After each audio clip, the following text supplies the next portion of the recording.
Hi and welcome to Travels in Campy. In this video we travel to Saumur, Airvault, Parthenay, Vouille, Lion-sur-mer and Hermanville. You join us as we are leaving the camping at Chinon. The weather's not great, 13 degrees and spotting with rain. But our first stop is going to be the Super U.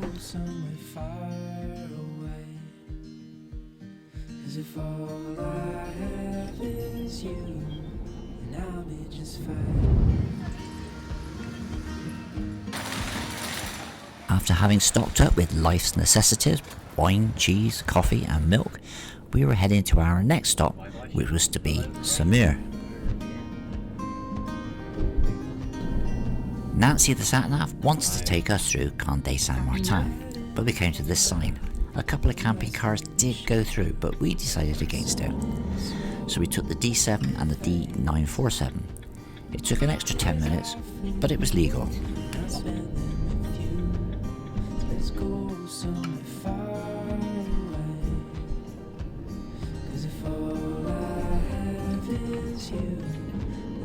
At the roundabout, take the second exit.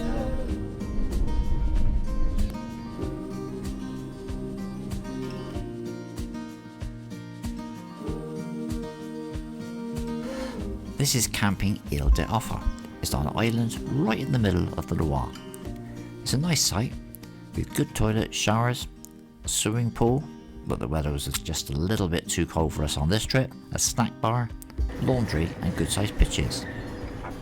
With heavy rain forecast, we decided to put the awning out.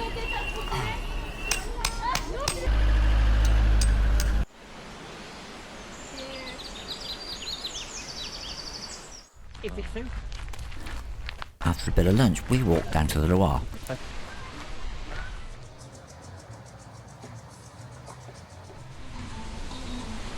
There's always a riverside bar. It's pretty wet as expected. It's going to rain most of the night, I think. But it's all going to be gone in the morning. And it was. And we headed for the château.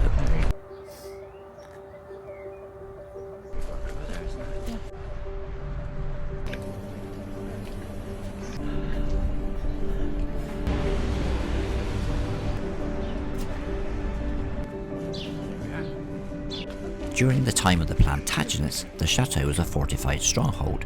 It was destroyed in 1067 and rebuilt by Henry II. Later it became a royal residence of Philip II of France. It was Louis II of Anjou who during the 15th century turned the château into how it looks today. In later years it was an army barracks, a state prison, and it was bombed and badly damaged during the Second World War. It now belongs to the city of Saumur and houses the Museum of the Horse and the Museum of Decorative Art. So what do you think of this château? Beautiful, yeah. After a glass of wine at Place Saint-Pierre, we headed back to Campy for a late lunch. Basically a copy of the meal we had in Chinon. And it doesn't look too bad, Nice, actually. There you are. Had a lovely day. It's been really, really nice. The weather has been glorious. A bit iffy this morning, but what a lovely evening. We had intended to stay for the Saumur market the following day, but we had a phone call from a couple of camping buddies, Pat and Nick, who were on their way back from Italy, and we arranged to meet up at a municipal campsite at a town called Vouillé. So we left Saumur to move closer to the meetup, so our next stop was Airvault. Let's go somewhere far away. As if all I have is you, and I'll be just fine.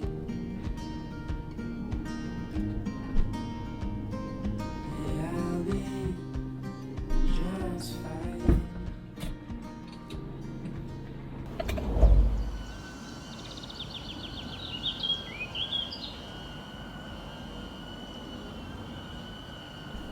This is the camping car park at Airvault. Very well maintained grounds. Usual motorhome service point with grey waste, cassette empty and fresh water, 3-pin Euro plug for the electric, and spotless toilets and showers available during the summer months. It's a 15-minute walk into Airvault, crossing over the Pont Vernay, which gets its name from a nearby Château Vernay, and it was from there in 1170 that 4 knights travelled to Canterbury with orders from Henry II of England to kill Thomas Becket, the then Archbishop of Canterbury. Airvault is a small city of character in the Deux-Sèvres department of France, known for its well-preserved medieval centre, including the Saint-Pierre Abbey Church, the historic half-timbered houses and the old castle. There was a small local producers' market being held in the market hall. We bought lettuce and some tomatoes.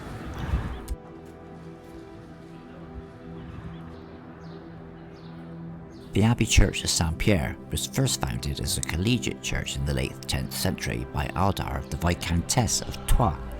The church that we see today was built in the late 11th century, and it was a popular stop on the way of St. James. We couldn't go in as it was being prepared for a wedding. After we followed a well marked out heritage trail with many of the buildings having plaques explaining the building's history and their construction.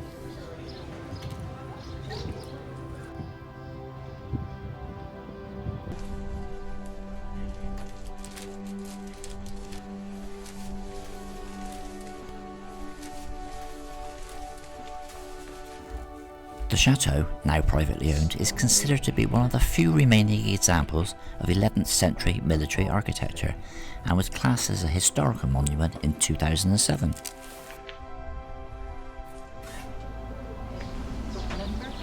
After a stop at the very busy Boulangerie, we headed back to Campy, and it was warm enough to get the chairs out and have a beer. And that evening it was a Theo Randall recipe, gnocchi with spinach, creme fraiche, chilli and pancetta. And it's lovely. Followed by... Right, what have we got? So what have we got then? I don't know. Here we go. That is really naughty, Rod. Well, you know, you've got to buy it, so you see it in there, you've got to buy it. Seems rude not to. I'm going to have the eclair, I think. Okay.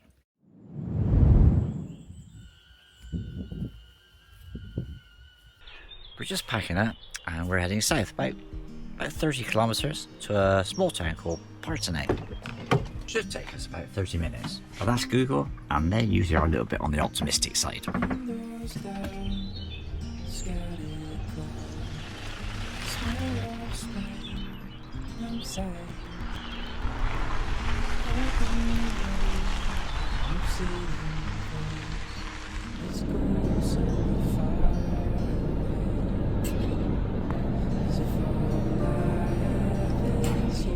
Parthenay, that way. Okay, we're on the D938 heading for Parthenay.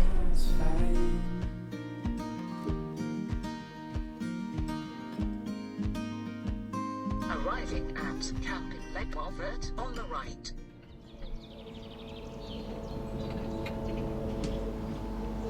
So, 20 miles and 35 minutes later, we are at Camping Vouillé.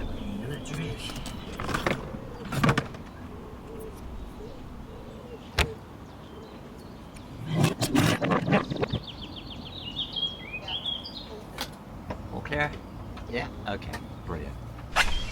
This is yet another really nice site, with large pitches, first-class showers and toilets, a laundry, and a snack bar and a pool that was unfortunately a couple of weeks away from opening. It's roughly a 30-minute walk from the campsite to the medieval quarter of Parthenay. We think we're going the right way. The walk follows the River Twet and underneath the town's fortifications that were built in the early 13th century.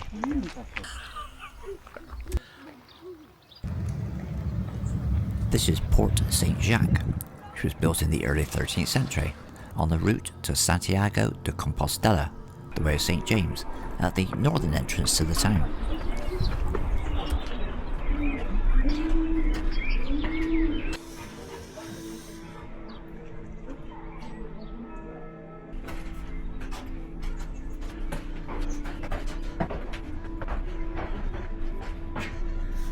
Wow.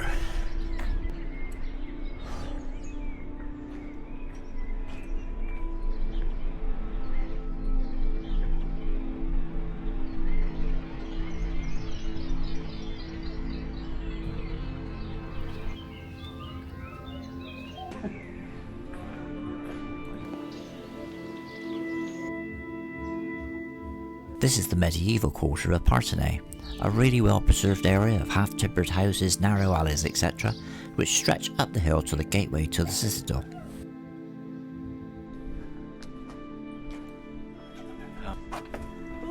I also wonder, aren't they? Oh, it's beautiful. Oh, yeah.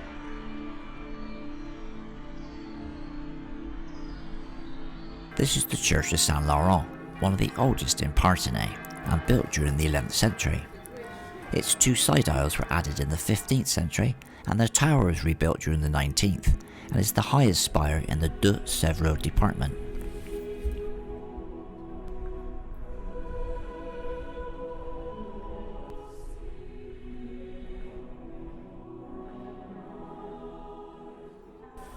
After the church, we headed back to the campsite. We were going out that evening to the campsite resto for fish and chips, and Sue finally got around to wearing the dress that she'd been carting around for I don't know how long.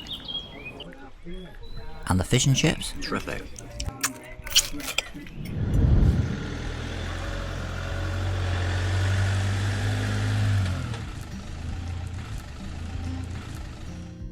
After a quick stop at the Super U Parthenay, we were heading to Vouillé. Smell of spring outside. Open door, you sitting close. Let's go somewhere far away. As if all I have is you, and I'll be just fine. This is a nice municipal campsite. Good sized pitches, toilet, showers, and in the summer months, a swimming pool. We did have to use our reverse polarity adapter, and some of the pitches would have required a long lead.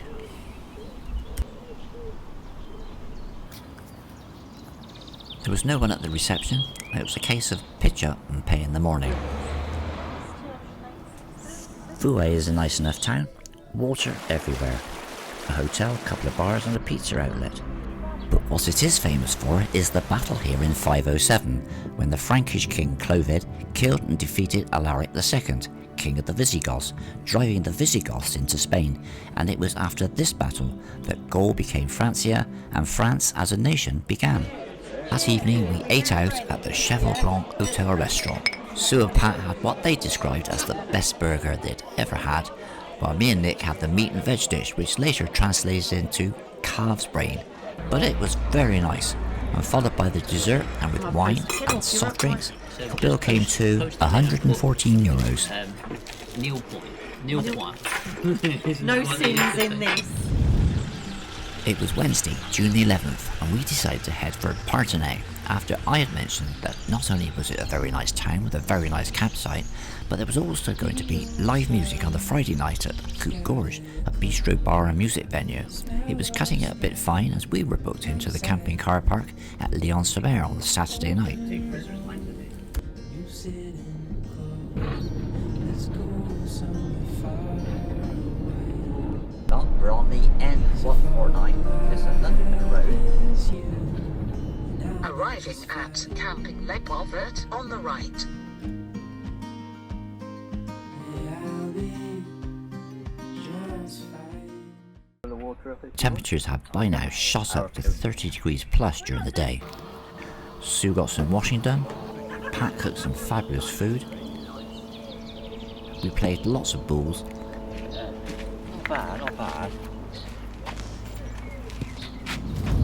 and we walked into Parthenay and viewed the old town again. Blue, Pat and Nick's dog, spent as much time as he could in the river. Very smart. We had lunch at the Garant, a bar restaurant on the Rue de Saint-Jacques. Of lentils. We all went for a tartine, and it turned out to be a very good choice. When they're busy. This is why I still wear my glasses from goodness knows where, because I can see better. That was a bit of a storm last night, wasn't We it? did have a storm, but it wasn't too bad. It's all dry, cleared the air. It's cleared the air, isn't Yeah, it? much better. 33 degrees yesterday, Yeah. 19 this morning I think it is at the moment. Yeah. So that evening we walked into Parthenay for the blues. We got to the Coot Gorge just in time to watch Loenie and the Blues Riders do a sound check, and then we watched Ismo Havista do a really entertaining set, and if you ever get the chance to see him live, go for it.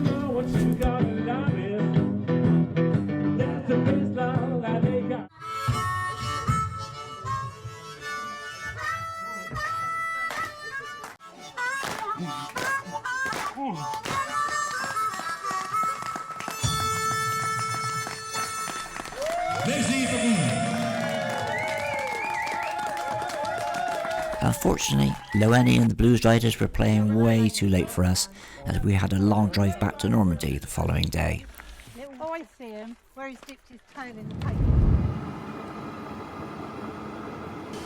Over a cup of coffee, we decided on the no-toll route back to Lion-sur-mer.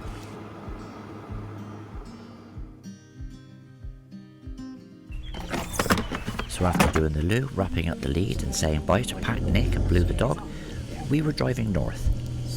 And our first stop was the Super U at Troyes, to stock up with essentials and fill it with gas oil. There then, my cakes. And we have stocked up with a bit of wine. And we're on the D960 heading for Angers.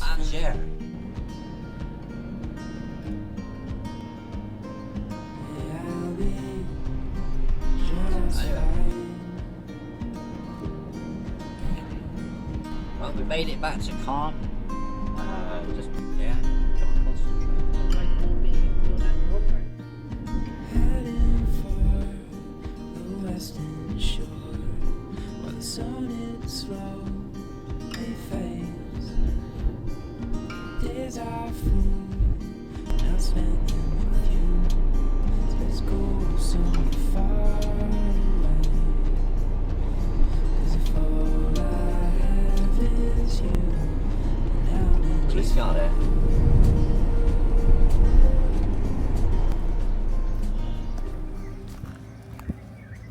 This is the camping car park at Lion-sur-Mer.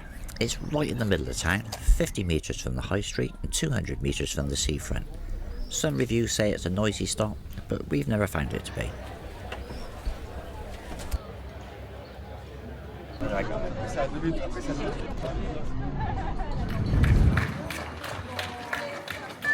The next day it was the Freedom Marathon, with the runners passing right by the camping car park.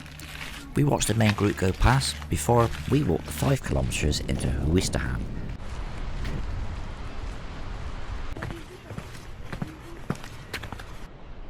We were heading to the L'Accostage restaurant, where we had an aperitif, an egg mayonnaise as a starter, Sue had fish and chips, I had the risotto, and with a pichet of wine, the bill came to $76.60.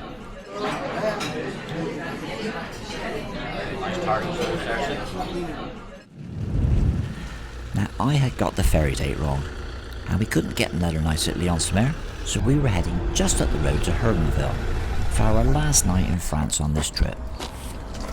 So what are we doing now? We're going to our next park up. Should only take about 4 minutes. Well, we hope. You know what we're like. And sure enough, 15 minutes later, after Nancy the sat-nav tried to send us up a road that didn't exist, we arrived at the camping car park at Hermanville-sur-Mer. This is a new, well laid out camping car park with 24 pitches, all with electric and the usual services arrangement, close to the town centre and just over a mile to the seafront.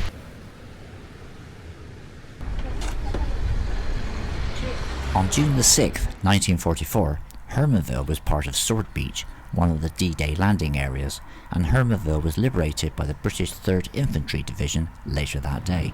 The town's Marie became the field hospital and headquarters for the British Army in the area. This is the Church of Saint-Pierre at Hermanville, It dates from the 11th century, and it was from here on June the 18th, 1944, that the first Mass in liberated France was held and broadcast to the world by the BBC, giving hope and encouragement to the world. And this well is recorded to have supplied the British Army with 1.5 million gallons of water between the 6th of June and the 1st of July 1944. Sue's on cooking duty tonight. Chorizo pasta.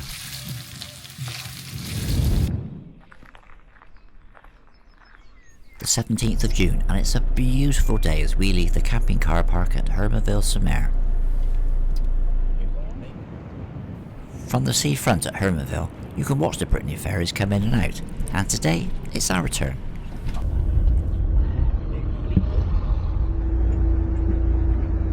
We're sailing on the Mont Saint-Michel, which is probably our favourite Brittany ferry.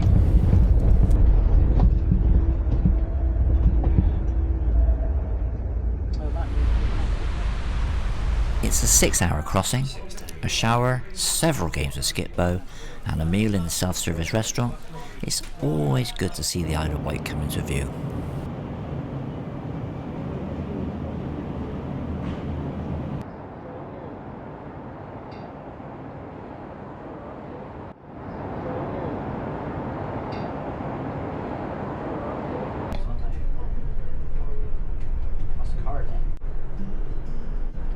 She's here.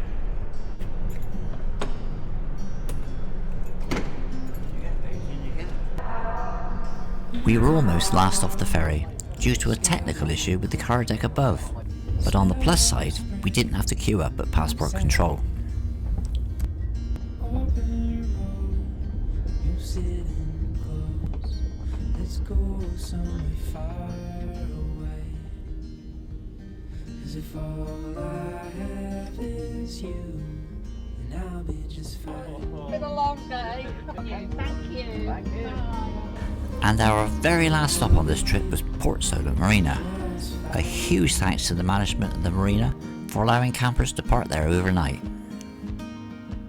This has been a fantastic trip. Hi to everyone we met, a huge thanks for watching. It's been great having you along for the ride, and we'll see you in the next one. While the sun is slowly fades, days are full, and I spend them with you. So let's go somewhere far away. 'Cause if all